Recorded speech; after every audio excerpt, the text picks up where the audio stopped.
An AI agent without tools is useless, and I'll prove it to you. Let's look at this code here. I'm running Strands Agents, which is an open source agentic framework, and I'm asking a very basic question. I'm flying to Vegas this month, and what's the weather going to be like? When I run this code, we will see that Strands, the agent, is trying to figure out what's happening. It's trying to figure out what the weather in Vegas looks like, but it actually doesn't know that that's the answer. So it's taking a hunch, and it's saying that in spring it's going to be mild and pleasant. It's saying that in summer it's going to be very hot, and it's making an approximation based on the data that it initially has been trained on. This isn't the answer that I'm actually looking for, though. But instead, if I actually wanted to figure out what the weather in Vegas looked like, and I wanted today's weather, the actual answer, what I would do is just change one small line where I would give it access to tools. Now, how can we write a tool? Let me show you a quick example, and then we can go into the details of it. First, I would import tool. And then I would also have requests because I'm going to be calling the weather API. And so this connects to a live weather API that I can now call. And then in my agent, I can say tools equals get weather. Now, if I rerun this,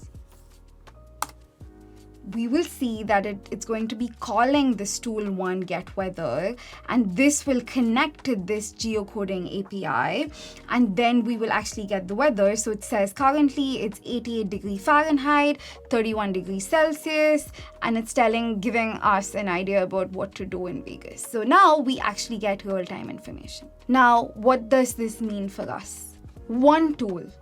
That's the difference between an agent that guesses and an agent that knows. And this is just one tool. Give it file access and it reads your code base. Give it your schedule and it knows your events. Give it documentation and it writes code from the latest APIs. Every tool you add makes it more capable. By the end of this video, you'll know how to build these tools yourself. I'll show you the mechanism, how to create custom tools, and how to connect to external services. Let's go. Why do tools exist? A large language model is trained on a snapshot of the internet at a point in time. That snapshot is frozen. The model knows what it read during training, and it knows nothing else. And this gives us three limitations. Firstly, the data is stale. If something happened last week, the model has no idea. Secondly, it has no access to your data, your files, your schedule, your internal documents. None of that was in the training set. And thirdly, it cannot take action. It cannot write a file, it cannot run a command, it cannot look something up. The only thing it can do is produce text. And so now you might think, can't I just paste all my data into the prompt? Technically, yes. But there are two problems with that. First thing is that it gets expensive really fast. Every token you send costs money, and if you're stuffing thousands of lines of context into every request, that adds up. Secondly, models get worse with more context. There's a very well-known problem called the loss in the middle, where the model pays attention to the beginning and the end of a long prompt, but misses information buried in the middle. So even if you do give it everything, it might not necessarily find what it needs. And tools solve this the right way. Instead of dumping everything up front, you give the agent the ability to look things up on demand. It only pulls in what it needs when it needs it. A search tool gives it current information. A file tool lets it read specific data. And a shell tool lets it run commands. Tools connect the agent to the real world without blowing up your context or your budget. And that gives us the key distinction. Without tools, you have a chatbot. With tools, you have an agent. An agent is the model plus tools plus a loop. The model reasons about what to do, calls a tool, observes the result, and decides what's next. That loop is what makes it an agent. How does tool calling work? The model inside the agent never executes anything. It cannot run code, it cannot call an API, and it cannot touch your file system. What it can do is make a request. It sends a structured message to the agent framework saying, call this function with these arguments. The framework executes the tool and sends the result back to the model. That back and forth reason, request, observe, decide is what's called the agentic loop. The model reasons, the framework executes, and together it becomes your agent. In practice, when you give an agent tools, the SDK sends the model a menu of what's available, just names and descriptions and not code. The model reads the menu, reads the user's question, and generates a structured message like, I'd like to call the get weather with city equals Las Vegas. The SDK runs the Python function and sends the result back. The model then reads it and either makes another tool request or writes its final response. What's inside a tool? A tool has three parts. The name and schema, which is essentially the name, the parameters, and their types. This tells the model what inputs the tool needs. The description, which is a short explanation of what the tool does and when it's useful. And finally, the handler, which is the actual code that executes when the tool is called. The model sees the result that comes back, but not the code itself. What actually determines when the agent uses a tool correctly? The system prompt. The system prompt is where you tell the agent the strategy. You have a tool called getWeather, use it when someone asks about the weather. It bridges the gap between having tools available and knowing when to reach for them. The schema tells the agent what exists. The system prompt tells it when and how to use each tool. If you had to pick which one to get right, pick the system prompt. That's your instruction manual to the agent. And one more principle, pay attention to what your tool returns. That return value is the context the agent gets for its next decision. So let's get started with building our first tool. The fastest way to give an agent tools is the community package Strands Agents tools. 2 imports and 1 tools list. This agent can now see files and run commands. We see it calling the file read, and then we also see what directories and files it's got. So we can look at all the list of all the files in this current directory that I've got here. The agent figured out which tools to use, in what order, and with what arguments. We provided the capabilities and the agent handled the orchestration. Building custom tools. Now let's build our own tools. And this is where it actually gets interesting. I'm going to build the weather tool from the opening for real and chain it with a second tool that recommends what to wear. If you remember from a few minutes ago, I've got the exact same get weather tool that I wrote earlier, and to that we're adding another tool which is clothing recommendation, and this just has recommendations on what to wear given the temperature that it receives from the first tool. Now let's run this and see what we get. It's first calling tool 1, which is get weather, and then it's calling tool 2, which is clothing recommendation, and it's telling us, hey, it looks like the clothing recommendation had a bit of a mix-up given the actual conditions in Vegas, which is 89 degrees Fahrenheit and light winds and no rains. Here's what I'd suggest. and it's recommending the light, breathable clothing that we initially established over here when it's supposed to be hot. It's picking the one that's closest to the range that we recommended, and it's giving us the best one that's the closest fit. Now, we did not program the order, but notice the system prompt.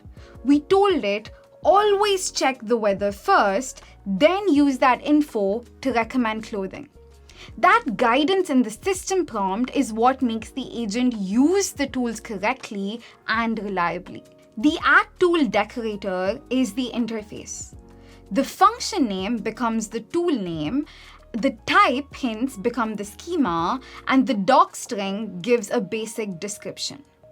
But the system prompt is where you give the agent real instructions, when to use each tool, in what order, and what strategy to follow. Now, let's talk about giving the agent access to your own private data. Over here, I've got an events.json file, which just has 2 places, 2 cities, and a bunch of events that are happening in each of these cities. Now, this is my own data. None of this is true. Don't hold me on it, but I've written this down. And I'm going to be calling this from as a different tool. From here. We've taken it a step further and we've actually written a class around it.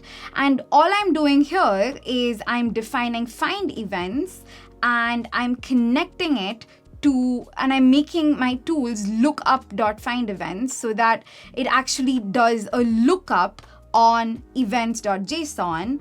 And then what I will do is I will run the exact same system prompt that tells the agent that it's supposed to be helpful in finding events. It's telling it about the find events tool and telling it when to use it. When I run this, we will see that it prints out Cirque du Soleil, Adele, UFC 315. All of this is from our local JSON file. Data that was never there in the training set. We gave the agent a tool that can access it and told it in the system prompt when to use it. This is the pattern for proprietary data. You don't need to retrain anything. You just give the agent a tool to access your data and tell it in the system prompt when to reach for it. Before you build everything yourself, check what's already available. The Strands Agents tools package has pre-built tools for common tasks. There's file read, file write, and editor for working with files. Then there's shell for running any Unix command. There's Python REPL for executing Python, HTTP requests for calling APIs, and use AWS for accessing any AWS service. There's also current time so the agent always knows the date. You pick what you need and drop it in the tools list. MCP, the Universal Tool Standard. Everything so far runs in our Python process. But what about tools that are maintained by another team or written in another language or hosted as a service? This is where MCP comes in. MCP stands for Model Context Protocol. And the simplest way to explain it is this. MCP is to AI agents what REST is to web APIs. Before REST, every web service had its own custom interface with custom formats and custom methods. You had to write unique integration code for every service you wanted to connect to. REST standardized all of that, and connecting to any service became the exact same pattern. MCP now does that for AI tools. Without MCP, if you want your agent to talk to GitHub, you write a custom tool. If you want Slack, you write another custom tool. Documentation, another one. You'd spend all your time writing wrappers. With MCP, providers publish a server that speaks a standard protocol. Your agent connects, discovers what tools are available, and uses them directly. No integration code needed. In our example here, I'm connecting my code to the GitHub MCP client, and I'm going to ask it a very simple questions and say, hey, find me information about Strands, which is an open source framework, and summarize what it does. And let's run that.